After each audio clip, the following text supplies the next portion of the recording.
नमस्कार, मी अक्षय आणि स्वागत आहे आपल्या सर्वांचं फूड टॉक्समध्ये. खरं म्हणजे आज संपूर्ण देशामध्ये 77वा प्रजासत्ताक दिन साजरा केला गेलेला असेल हा व्हिडिओ शूट होतपर्यंत. त्याच्यामध्ये लहानापासून तर मोठ्यापर्यंत सर्वांनी झेंडावंदन केलेलं असेल, कारण आज 77वा प्रजासत्ताक दिन आहे. पण नेमकं प्रजासत्ताक काय आणि आपण खरंच प्रजासत्ताक आहोत का? प्रजासत्ताक म्हणजेच अर्थात रिपब्लिक आहोत का? तर या प्रश्नाचं उत्तरच आपण या संपूर्ण व्हिडिओमध्ये पाहणार आहोत की हे संविधान फक्त या संविधानामध्ये जे काही उद्देशिका दिली आहे केवळ त्या उद्देशिकेपुरतंच प्रजासत्ताक मर्यादित आहे का? आपण दैनंदिन जीवनामध्ये किंवा या शासनामध्ये या प्रजासत्ताकाचा वापर होतो का? त्याचा अवलंब केला जातो का? हे पाहणं आवश्यक आहे. कारण लोकशाही सक्षम होण्यासाठी प्रजासत्ताक हे एक महत्त्वाचं साधन आहे. मग आपण सर्वसामान्य जनांनी समजून घेणं गरजेचं आहे की प्रजासत्ताक म्हणजे नेमकं काय. सर्वप्रथम प्रजासत्ताक म्हणजे देशाच्या सर्वोच्च पदावरती जनतेतलाच व्यक्ती निश्चित काळासाठी नियुक्त करणं म्हणजेच प्रजासत्ताक. हे आहे प्रजासत्ताकाचं मूळ तत्व, जे की राजेशाहीच्या विरुद्ध प्रजासत्ताक. आज ब्रिटनमध्ये पाहू शकतो तिथे राजेशाही लोकशाही आहे, मग भारतामध्ये प्रजासत्ताक लोकशाही आहे. ब्रिटनमध्ये वंश परंपरेनुसार राजाच देशाचा प्रमुख असतो, परंतु भारताचं एक प्रमुख वैशिष्ट्य आहे की इथे वंश परंपरेनुसार कोणालाही देशाचा प्रमुख होता येत नाही, तर वंश परंपरेनुसार कोणालाही ग्रामपंचायतीचा सदस्य सुद्धा होता येऊ शकत नाही. ही आहे इथलं या प्रजासत्ताक लोकशाहीचं वैशिष्ट्य. मग हे प्रजासत्ताक या देशामध्ये टिकून आहे का? तर एका अर्थाने याचं उत्तर नकारात्मकच द्यावं लागेल. हा जर दृष्टिकोन व्यवस्थित बघितला एक लक्षात येईल की अनेक अर्थांनी आजही लोकसभेचं तिकीट पाहिजे असेल, एखादा जर खासदार असेल लोकसभेचा, तर त्याचंच पोरग विधानसभेला आमदार होईल, त्याचंच नातू तिकडे नगर परिषदेला नगराध्यक्ष होईल, त्यालाच पक्षांतर्फे उमेदवारी दिली जाईल. मग आपण वंश परंपरेनुसार राजेशाहीच स्वीकारतो आहे की प्रजासत्ताक स्वीकारलेला आहे?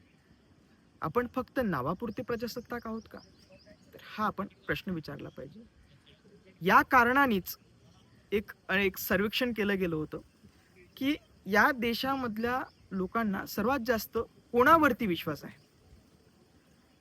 लोकनियुक्त सरकार, लोकनियुक्त कायदेमंडळ, न्यायव्यवस्था की मिलिटरी, या 4 संस्थांपैकी कोणत्या संस्थेवरती या लोकांना विश्वास आहे किंवा या देशातल्या जनतेला विश्वास आहे?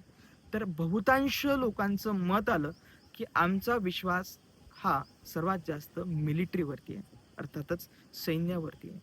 म्हणजे याचा अर्थ आपण प्रजासत्ताक आहोत का?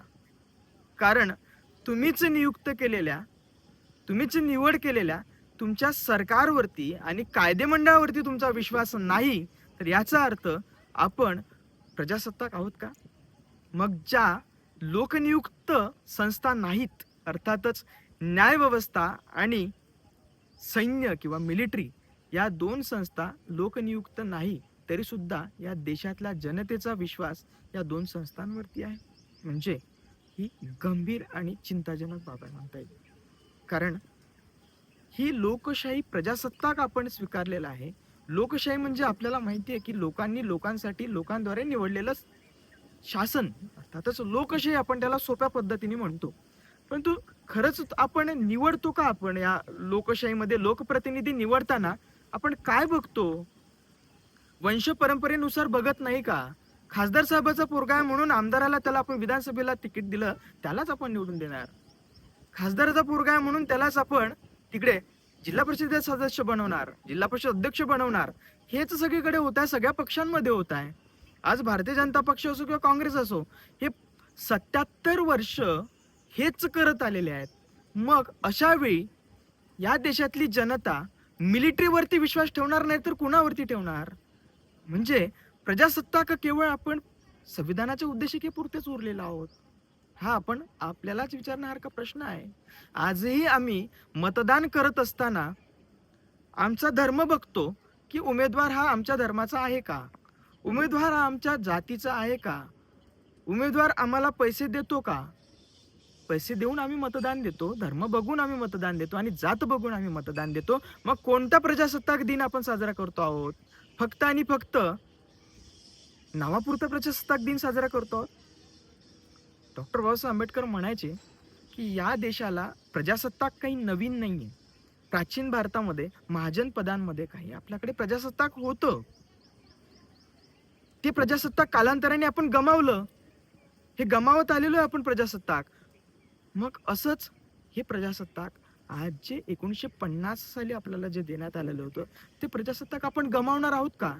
किती टक्के लोक मतदान करतात हो? नुकत्याच महानगरपालिकेच्या निवडणुका झाल्या, त्याच्यामध्ये केवळ 60% मतदान होतं. म्हणजे कोणता प्रजासत्ताक आपण साजरा करतो आहोत? हा या ठिकाणी मला प्रकर्षाने विचारावाचा प्रश्न वाटेल. लोकसभेला किती टक्के मतदान होतं? म्हणजे याचा अर्थ 40% लोक मतदान करत नाही आहेत. ही गंभीर बाब आहे. आपणच नियुक्त केलेल्या सरकारवरती आपला विश्वास नाही आहे, मग आपण मिलिटरीवरती आणि न्यायव्यवस्थेवरती विश्वास ठेवायला जातो. मग त्या मिलिटरी आणि न्यायव्यवस्थेची सुद्धा निवड कोण करतं? शासनच करतं ना. म्हणजे घुमून फिरून तुम्ही त्याच सगळ्या गोष्टीवरती येऊन पडतो आपण. अशा वेळी आपलं सरकार कसं असायला पाहिजे, आपलं कायदेमंडळ कसं असायला पाहिजे, याच्यासाठी आपण जनतेने या व्यवस्थांवरती वचक ठेवणं गरजेचं आहे. आपण त्याच्यामध्ये राक्षसी बहुमत देतो सरकारला आणि आपणच उद्या त्याच्यामध्ये दबले जातो तसं सांगतो. आपणच जनतेने निष्पक्ष असणं गरजेचं आहे, परंतु आपणच कोणत्या तरी पक्षाचे वाटले गेलेलो आहोत. मग कोणते प्रजासत्ताक आपण आहोत?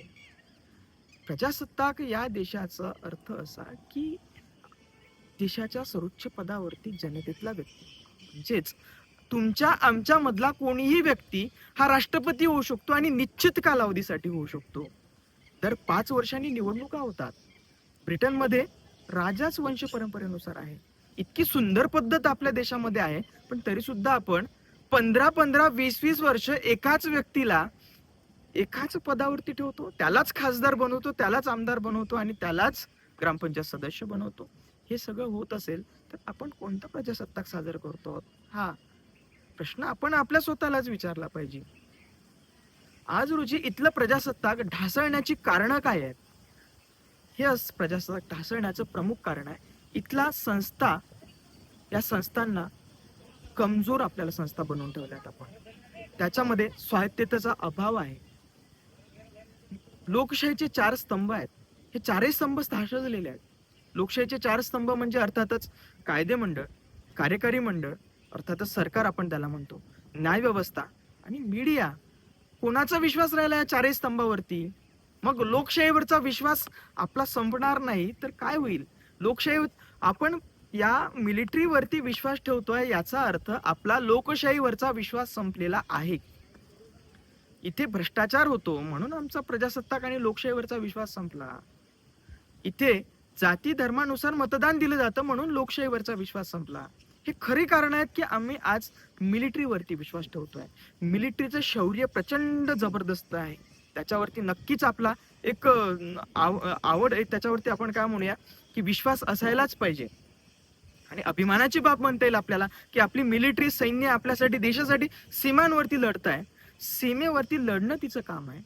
पाकिस्तानमध्ये काय होत आहे? पाकिस्तानमध्ये आज रोजी किंवा एवढ्या वर्षांमध्ये आपण आणि ते सोबत स्वतंत्र झालो, परंतु बहुतांश काळ तिथं लोकशाही सरकार सत्तेमध्ये नव्हतं, तर मिलिटरीचं सरकार सत्तेमध्ये होतं. त्या पाकिस्तानमधल्या लोकांचा विश्वास हा मिलिटरीवरती सगळ्यात जास्त होता आणि हे तिथलं काळं वास्तव आहे की तिथे आज साधं अन्न सुद्धा मिळू शकत नाही. एका चपातीसाठी त्यांना एकमेकांचा खून करावा लागतो, एका चपातीसाठी. भारतामध्ये तर हे होत नाही. इथे 2013 साली अन्न सुरक्षा कायदा आणला गेला.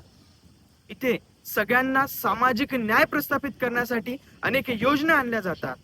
मग त्या तुलनेत आपण कित्येक बरे आहोत. आपला विश्वास हा लोकनियुक्त सरकारवरती असायला पाहिजे, हे खरं उत्तर त्याच्यामध्ये असणं अपेक्षित होतं आपल्या जनतेचं. परंतु बहुतांश लोकांचा विश्वास हा मिलिटरीवरती आहे. चुकीचं नाही त्यामध्ये मिलिटरीवरती विश्वास ठेवणं, परंतु त्याहीपेक्षा जास्त आमचा विश्वास आमच्या सरकारवरती असणं गरजेचं आहे. परंतु तो आमचा विश्वास राहिलेला नाही. त्याचं कारणच असं आहे की आमचं सरकार भ्रष्ट झालेलं आहे, आमचं कायदेमंडळ भ्रष्ट झालेलं आहे. आमच्या कायदेमंडळामध्ये प्रजासत्ताक व्यवस्था नाही, तिथे वंश परंपरेनुसार खासदार होतात, वंश परंपरेनुसार आमदार होतात आणि वंश परंपरेनुसार पद भोगली जातात. मग अशा वेळी सामान्य जनतेचा विश्वास या प्रजासत्ताकावरून उठून जातो आणि फक्त एका दिवसापुरता आमचा विश्वास असतो. 26 जानेवारी या दिवशी आम्ही प्रजासत्ताक दिन हा झेंडावंदन करतो, हातात झेंडे घेतो आणि सकाळी 10-11 वाजेपर्यंत आमचं प्रजासत्ताक सेलिब्रेशन संपलेलं असतं आणि अख्खा दिवस आम्ही हा सुट्टीचा दिवस साजरा करणार असतो, मूव्हीजला चित्रपटांना जाणार असतो, एन्जॉय करणार असतो. हे सगळं प्रजासत्ताकामध्ये होत असेल. याच्या मागचं सगळ्यात महत्वाचं कारण की आपल्याला आपल्या देशाचा गौरवशाली इतिहास सुद्धा माहिती नाही आणि नकारात्मक इतिहास सुद्धा माहिती नाही. नकारात्मक इतिहास याच्यासाठी म्हणतो मी की आपला इतिहास हा चांगला राहिलेला नाही.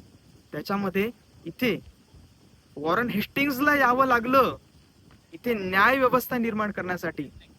आपल्याला तेव्हा कुठे कायद्याचं राज्य दिसायला लागलं. आज रोजी या देशामध्ये कायद्याचं राज्य आहे का?